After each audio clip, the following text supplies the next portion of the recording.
The anti-Muslim threats by Burma's majority Buddhists are still going strong. Recently, police in the country's biggest city of Rangoon broke up a bomb plot targeting mosques. And for weeks now, Buddhist monks have been leading protests against a plan backed by Muslim nations to establish an office in Burma through the Organization of the Islamic Conference. The OIC is an association of 56 countries promoting solidarity among Muslims. Kenneth Wong monitors Burmese social media for LinkAsia. The OIC's visit was prompted by communal violence between Burma's Buddhist majority and its Muslim minority.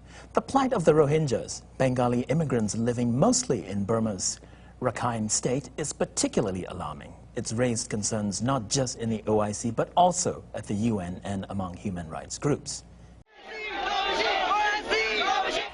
The conservative Buddhist monks, however, saw the OIC's visit and its attempt to establish a local branch office as interference in Burma's domestic affairs.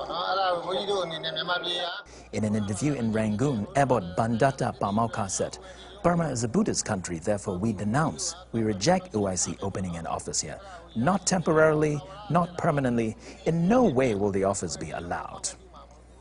When the story of OIC delegation's tearful meeting with the displaced Rohingyas went viral, one commenter said, "Stop crying. If you feel sorry for them, bring them home. We'll foot the bill for transporting them."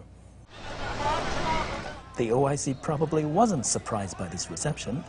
In October 2012, when the agency previously sought to open an office in Burma, the overwhelming objection of the local population forced the government to turn them away. The OIC failed to win the support of the locals because it's associated with a faith that many Burmese Buddhists see as a threat to their way of life. But last August, when UN Special Envoy for Human Rights Thomas Quintana went to the conflict-prone Rakhine region, he too was met with protesters urging him to get out. They believed his previous report on the sectarian violence was one-sided and biased. In other words, sympathetic to the Muslims.